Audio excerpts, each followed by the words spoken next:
You are on assignment. We'll keep increasing sanctions. I like people coming here legally. Now, a behind-the-scenes look. Welcome to On Assignment. I'm Imran Siddiqui. And I'm Maru Pandey, filling in for Alex Villarreal. Coming up, why is Mogadishu experiencing an economic rebound? We'll talk with our reporter who went out there to find out. A dangerous street drug made from commonly available ingredients is drawing the attention of U.S. lawmakers. And we'll look at an economic project aimed at China's Muslims. We'll have these stories behind the stories, so join us as we take you on assignment.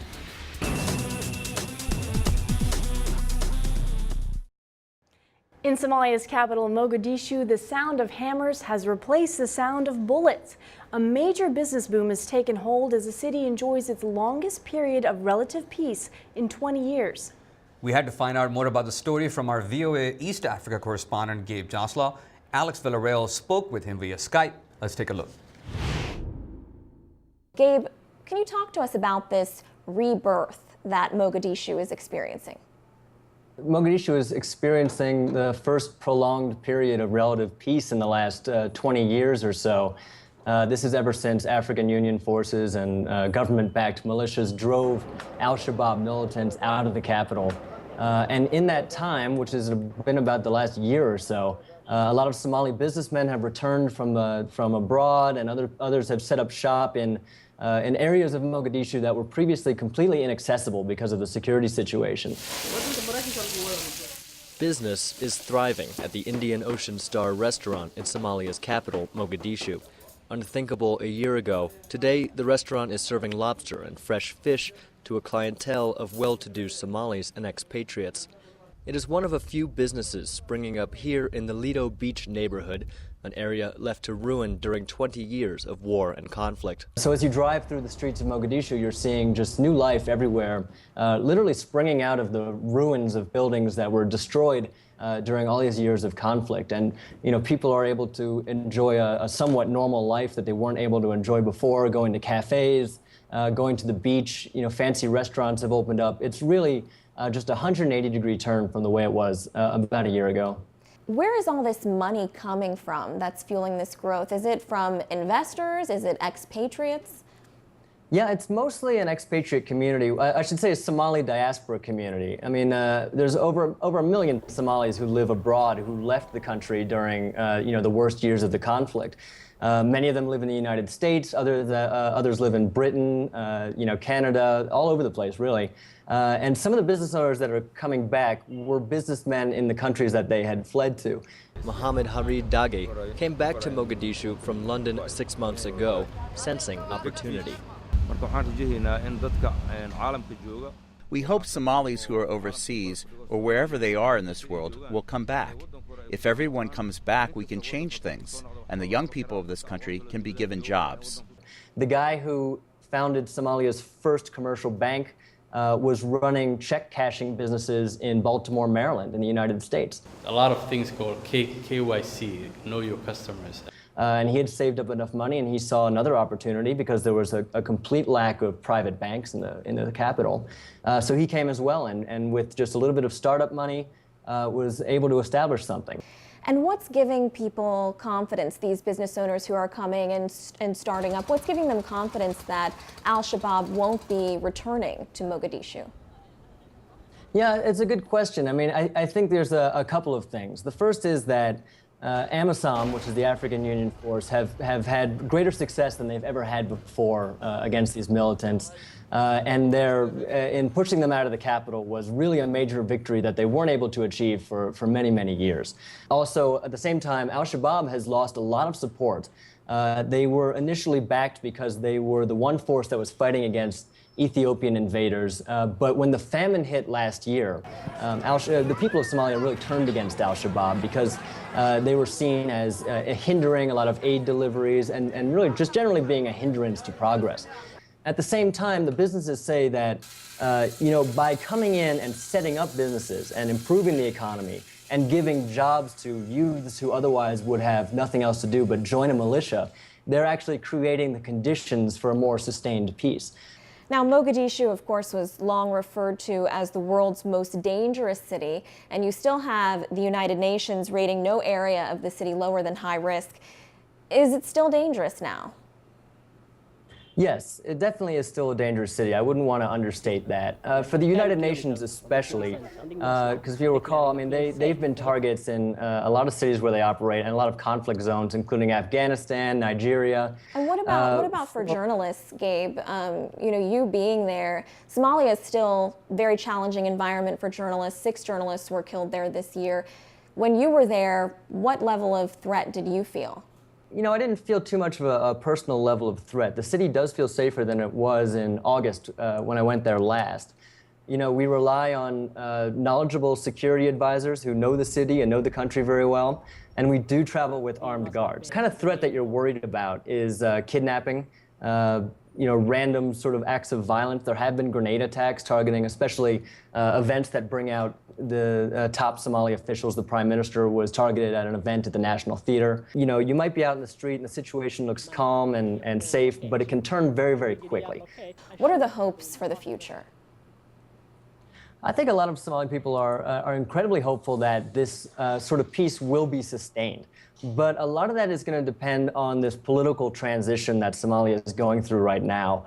They've had a transitional government for the past 12 years, and they're trying to establish a new president, a new parliament by August 20th, which is not a whole lot of time.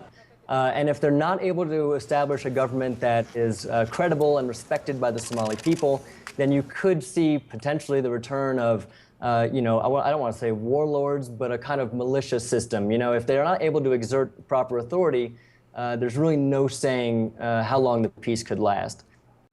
Gabe Joselow is VOA's correspondent in East Africa. Alex Villarreal is currently on assignment with the VOA newsroom for about a month, and we're thrilled to have the newsroom's Aru Pandey filling in for Alex. Aru, welcome to the show. Thanks, Imran. It's great to be here and great to help showcase some of our colleagues' work. Fantastic. Good to have you here. Thank you. We're taking a break now, but when we come back, we'll learn more about a dangerous new drug that is worrying U.S. officials. You're watching On Assignment.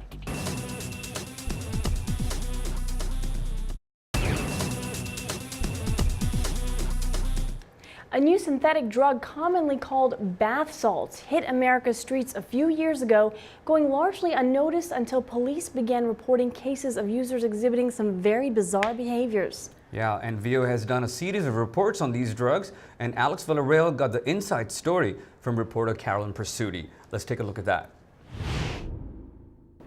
It's calm now, but it hasn't always been like this for Ashley. Last year, she awoke one morning inside a car with no shoes and the temperature at -8 degrees Celsius. She says she was high on bath salts. This is not what you use in the bathtub, right? Not at all. Not at all like your grandmother's bath product that you'd put in to soften the water. Not at all. These are dangerous drugs. And they weren't illegal for a long time because they kind of flew under the radar. They went under different names like a ladybug expectorant, a ladybug attractant rather, also a jewelry cleaner, a glass cleaner. And so no one really knew what they were. It said prominently on there, not for human consumption. But again, that was just to not alert law enforcement as to what this dangerous drug was. Doctors say bath salts put users into a state of excited delirium. They are paranoid, superhuman, on a long-lasting high. Addicts are often violent. Police say this woman stripped and attacked her 3-year-old son and her pit bulldog. Because of its chemical makeup, bath salts can have many derivative compounds, eluding detection. 4 years ago, we had no calls to poison control centers across the United States. And then 3 years ago, we had about 300 calls, and now it's up to 6,000. Her QRS was okay. Dr. Paul Stromberg of the Virginia Poison Center says hotline workers now know the symptoms. Patients tend to have to be subdued by multiple police officers, and for whatever reason, anytime that you hear somebody's taking their clothes off, that usually is like a bath salt type case. I see, you just put the MDPV in. Researchers at the Virginia Commonwealth University School of Medicine have just discovered why bath salt drugs are so powerful. Louis DeFelice says they change the brain composition and act as if they are a mix of two drugs. This is a very powerful methamphetamine and a very powerful, long-lasting cocaine. This drug is basically two compounds. It's MDPV, it's methylene dioxypyrovalvurone, and methadone. Those two combine to form this high that, like the teenager in my piece said, it's the best high of her life. At her worst, Ashley was driving 2 hours to buy a hit of bath salts. She says if the corner store had sold them, she wouldn't be here today. I wanted to die. I didn't have a plan to die. I just wanted to die. I knew that if it wasn't drugs, it was death, and I was okay with that. You know, these descriptions, like the user you're talking about, she also described the drug as psychotic. We've heard of zombie-like behavior, cannibalism associated with this drug. Why would someone feel compelled to use it? Well, I think it's just that addiction. The addiction, it's such a high, such a low, that they want another hit of it to bring them up. And you know, you can take the drug any way. You can snort it, you can smoke it, you can inject it, and of course, that is very enticing for addicts too, because they can use it any way they like. But you know, it's mainly cheap. It's about $40 to $60 for a little packet. And so it's very attractive to young white males, 20-somethings. We just recently had a call the other day of a gentleman running down the road with no clothes on. Deputy Jeremy McManaway says the man was high on bath salts. Another man allegedly stole a school bus and crashed into this business, telling police he wanted his bath salts before the store opened. How did you find out about this man who drove a school bus into a building? We went into various smoke shops, and they said, these are legal, this is what we're selling, and they were selling some of the herbal incense, which is synthetic marijuana, which has since been banned. But they told us the story of the guy that drove a stolen school bus into their building because he wanted his bath salts before they opened. So Carolyn, where is this drug coming from, and is there any hope of regulating it on the supply side? We're thinking that it originates in China and Southeast Asia. In fact, VOA has followed the trail back to those countries, mainly China, and it's internet sales. When we try and call the location, it says that we can buy it, they tell us that we need a PayPal account or we need some way to pay for it online. When we go to those locations where they're allegedly selling it, they're empty buildings. Now, in terms of law enforcement and regulating the drug, President Obama just signed a federal ban. As a federal law, that not only covers the smoke shops selling these items, any store selling these items, but also it covers internet sales. That's really what the police wanted to get to because it's so difficult to regulate that. But now that it's federal, it does cover that. TV's on. We're taking another break. When we come back, a look at an economic development project that caters to China's Muslim population. You're watching On Assignment.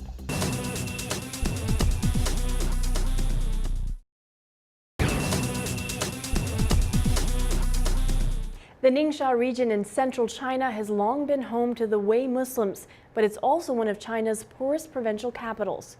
Local authorities say they have an idea that would turn Ningxia into an economic center for Muslims from across Asia. VOA's Stephanie Ho went there and talked about it with On Assignment's Doug Bernard. Let's check it out. Ningxia is a small region with big ambitions. A swath of land outside the capital, Yinchuan, is being cleared for a new central business district, which locals say is aimed at attracting thousands of Arab Muslims to live and work.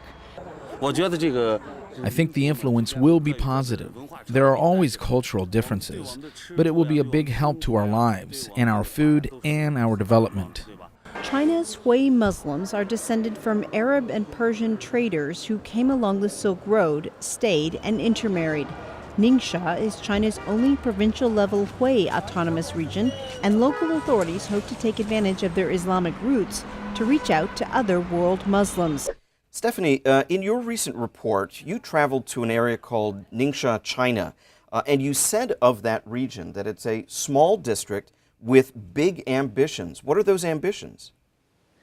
Well, the ambitions are huge. I mean, from the amount of construction that's going on and from the amount of money that's being poured in, the ambition, of course, is to attract Arabs from around the world, Middle Easterners, Muslims, to come to Ningxia to trade, to live, And of course, the big hope, of course, is that they bring their money. And Ningxia wants to be the center for trade for Muslim products. The recently built China Muslim International Trade Mall will host its third annual China Arab Country Trade Fair later this year. Ningxia Academy of Social Sciences scholar Ma Ping says the region's capital, Yinchuan, would like to become China's center of trade for Islamic products and halal food. Some of the products might be produced elsewhere, but then the trade is done here, which means that Arab merchants do not need to go to Beijing, Shanghai, or Guangzhou to buy all they need, all that Muslim people eat, drink, and wear. They just come here. Stephanie, it's interesting. The Chinese government here clearly making a major outreach effort to try and attract not just Muslim business, but Arab business from around the world. And yet the government of China has not always had the best relations recently with Muslims.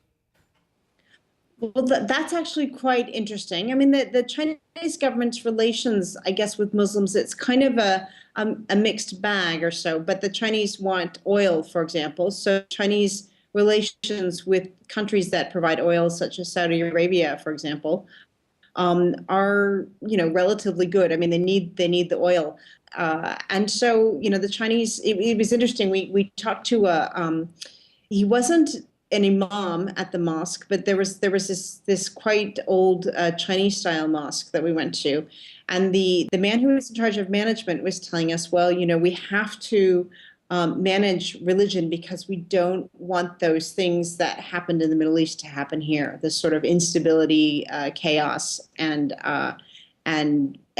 basic overall bad things or so. So that would, the Chinese government wants to control it. Right. In addition to the Central Business District, there are other major new projects to showcase the region's Islamic culture, including the China Hui Nationality Culture Garden and the World Muslim City, a stalled multi-billion-dollar project that was to include investment from other Muslim countries.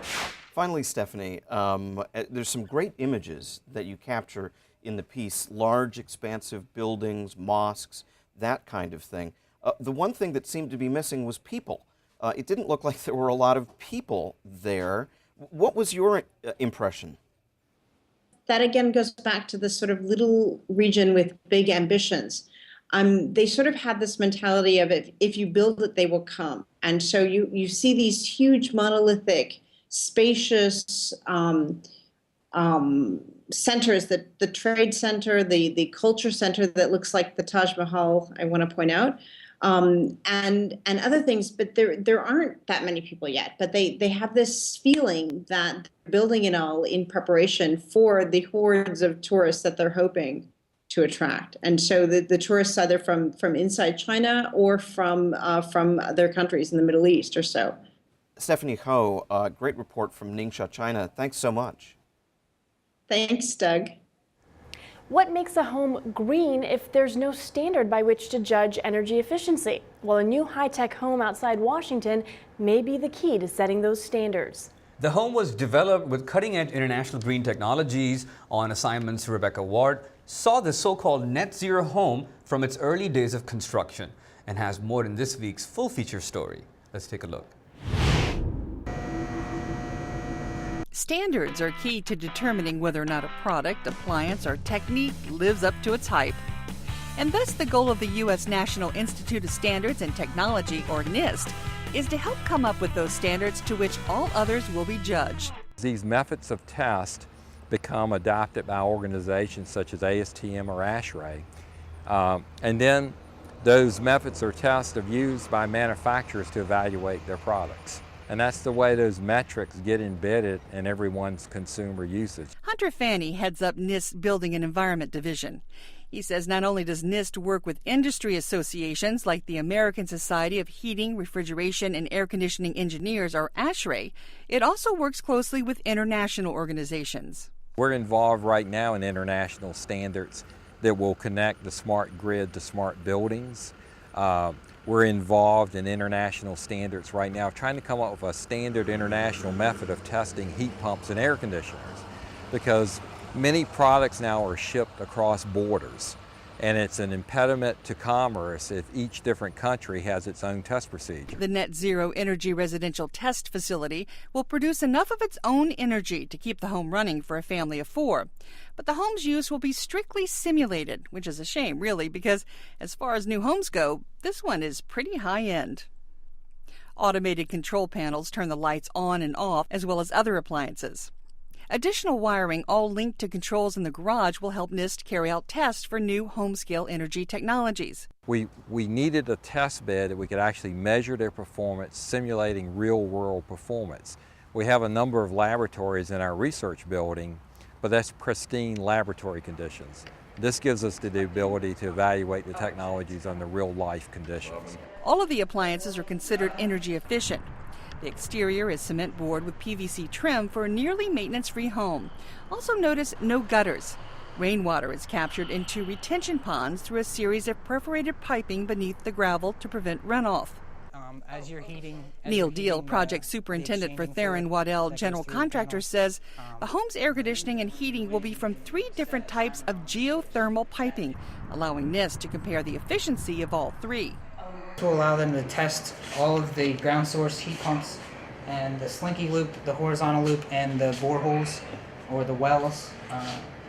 This allows them to all test them all at the same location in the same type of dirt, and they'll be able to either hook these up to a future unit or hook them up to some sort of a test rig to determine which is the best one to use.